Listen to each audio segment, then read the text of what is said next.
David Okay. Rysdahl plays Wayne Lyon in the 5th season of Fargo. I'm at Noble Gold Derby. I wanted to kick things off by asking you, David, what was the biggest challenge for you in playing Wayne?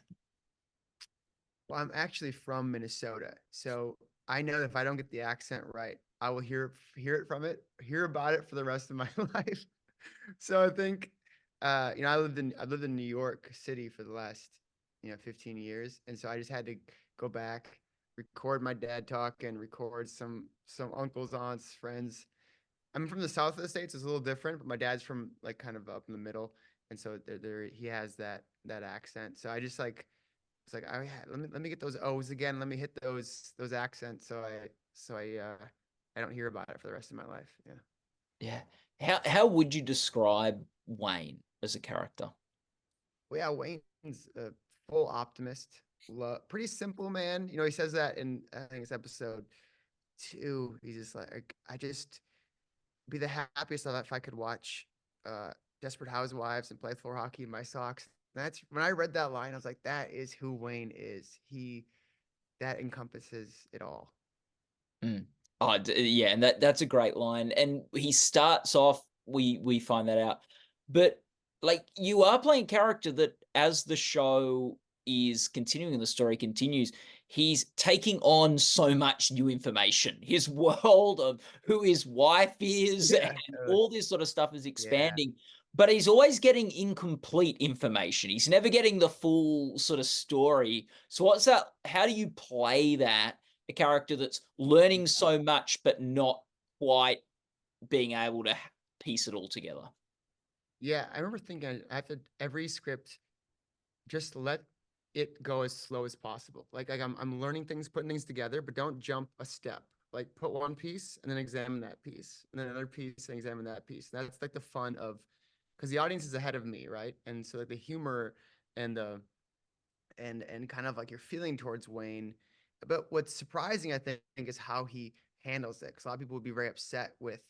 I mean, obviously he's upset with his wife, but he's also like has enough time to think about like, well, where has she come from that she's that afraid to tell me who she is? And there's like, I think that's what's such a beautiful part of the season is like this idea of forgiveness and this idea of like of shared trauma. And he's like, well, she's my wife, and she hasn't changed who she is.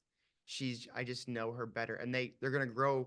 They're going to grow together as the season progresses. By the end of it, they are much closer than they are at the beginning. Even though they have a good relationship at the top, there's still that growth that happens. But when I was thinking about like what piecing it all together, I was like, let me just take my time. I don't have to every scene in the way Noah and the writers wrote it. It's just like the coming back of the mind.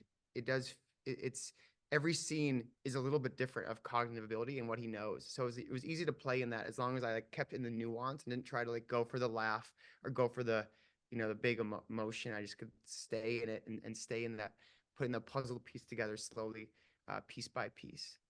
Yeah, it's rare that a show will, maybe not unique to Fargo, but it is rare that a show will allow characters and moments that breathing room, Yeah, and moments to what stop and reflect and have yeah. those nice little nuances. There's a lot of confidence in that. I think Mm. as Noah as a writer and as the creators of the show, they just know all that violence and the action kind of earns these moments of kind of reflection, and I think that's what people are drawn to it too, drawn to that kind of show. At least I am. Yeah, Mm. I agree with you. And it seems like Wayne, even though we've talked about a lot he doesn't know, those things you were saying about how he's able to sort of forgive and accept Dot, like it sort of seems like he doesn't know a lot of details. He doesn't know a lot of what her backstory is, but there's things he believes to be true about who she is as a person and her character. And like there seem to be the things that he's very not confused about almost Yeah. in the show. What do you think like his sort of who does he believe Dot to be that's sort of a constant throughout the series? Yeah. Well, Juno and I talked a lot about and Jennifer Jason Lee, what it was like what our wedding was like, what bringing Juno home was like. And Wayne is adept at navigating his mother, right? And so he understands. He's also an amazing salesman, so he reads people well, and that allows him to really understand, I think, people's who they are underneath it. And we talked about what Juno or Dot did to Wayne. Like she opened him up, gave him confidence to probably go and open up his own car dealership. Like and that uh so he knows who she is, like that she's a genuine person, that what she makes him feel. Like, I think when you're around somebody who's negative, you feel it in your gut. And Wayne trusts his gut. And his gut, that's what's confusing, because his gut and his brain are telling him two different things about Dot throughout the season. But he knows in his gut and his heart uh who she is. And that's something that he's honed over years of learning about people and learning how to navigate his difficult relationship with his mother. Yeah. And like he's such a quiet character in a lot of ways, but he's also very unfazed by things. He's so just like he rolls with the punches very well, Cool. because there's a lot of stuff thrown at him, from Yeah. electrocutions to like, yeah. What's So that Minnesota Nice, right? Whatever's gonna happen, I'm gonna smile through it. And there's power in that too. There's kind of a kindness and there's a strength. Not everyone who's kind is weak. And I think Wayne is really a strong character, even though he's does it with a smile. yeah, and I think that's like that not everything that's kind is weak is such a Yeah. great theme that is hit on Hmm. in that final scene of the series, Oh, of the yeah. season. Like just like sort of really in a beautiful way brings that message through. Um what do you like what do you think is sort of actually, David, what is similar or different to you and Wayne? Oh, that's a good question. I think Wayne is a really optimistic part of me. Also, I think a little younger version of me, maybe. I grew up in Minnesota, like I said, and he's afraid of confrontation at the beginning, that I think I've had to grow through and I'm moving to New York City helped, getting figuratively punched in the face over and over again. And it's that sense of, oh, confrontation is not always a bad thing. And I think Wayne, from the top, he just is like, well, I can just dance through life. I don't have to ever confront all these kind of demons, or my mom and my wife's dynamic. I can just kind of play nice. And then, well, confrontation comes knocking at his door, literally. And he and I can feel that in my own life, of like understanding that confrontation.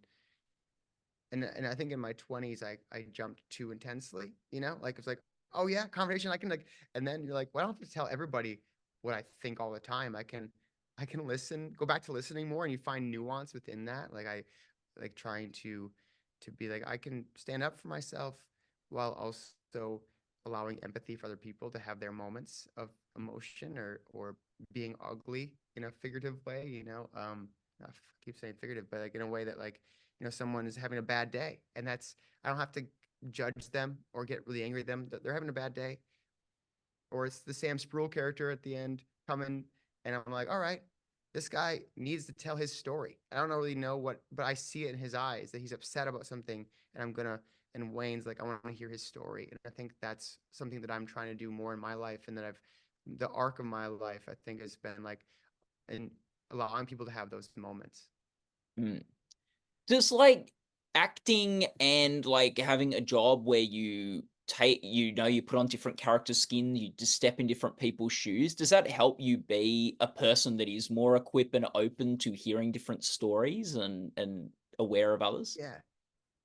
I think acting really is exploring different parts of yourself. And I remember being obsessed with this idea when I was little. Like, what if I play somebody who's better than I'm myself? Like, what if I play somebody and like everyone loves that guy and I don't feel like that guy? I think that's like something a lot of actors think about.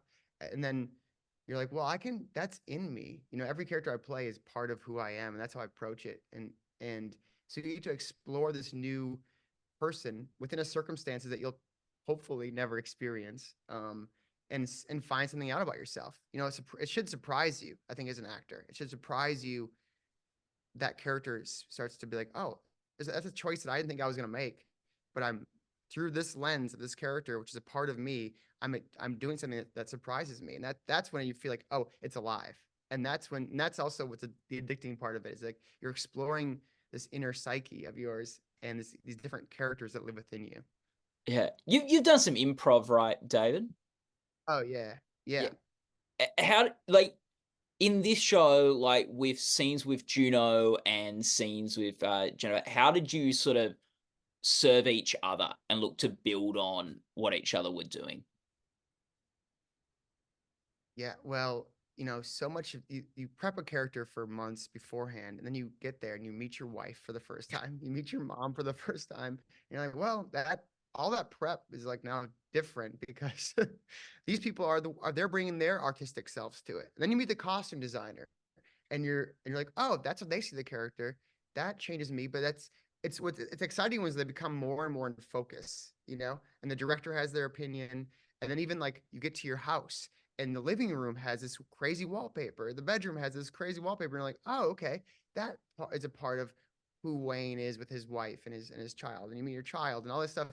So there's a constant, you prep, but the joy of filmmaking or TV making is is the improv that happens with all these other artists, and hopefully you're aligning, or you're amplifying, you're getting ideas from each other, which is what this project was like. It wasn't like, whoa, that feels so different that I'm lost now. It feels like, oh, that's such a better version of what I had in my head, and that often comes from the writing is really good. That's the base, and then you're all building, you're coming out and you're bringing your creativity to it.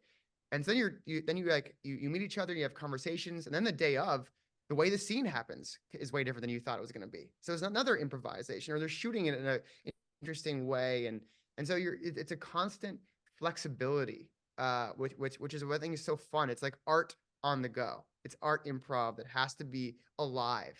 Yeah. Yeah.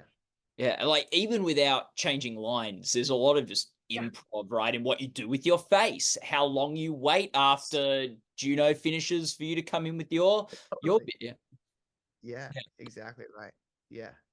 Do you, like, what do you like? Did you, was there a particular scene or moment that you just had a lot of fun doing?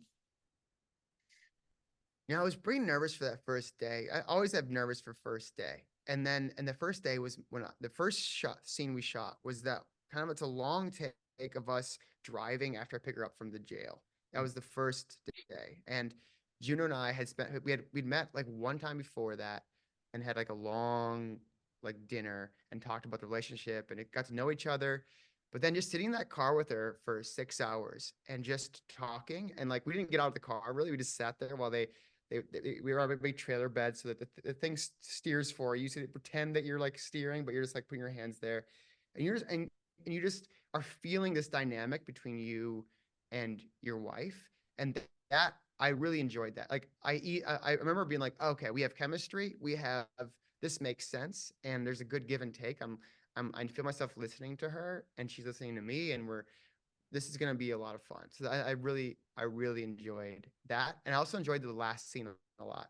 We shot with old Sam and Sienna King, and because it felt like a play in a way. Like, I Mm. remember reading that script, and I was like, oh, it's like a one act play with three little acts, and then the ending message of forgiveness and sitting at each other's table and listening to each other, which is something that I just feel like that ending is something that I emotionally need to hear, with how much anger there is in the world, of like, oh, but humans also are this, and how do we heal our divides?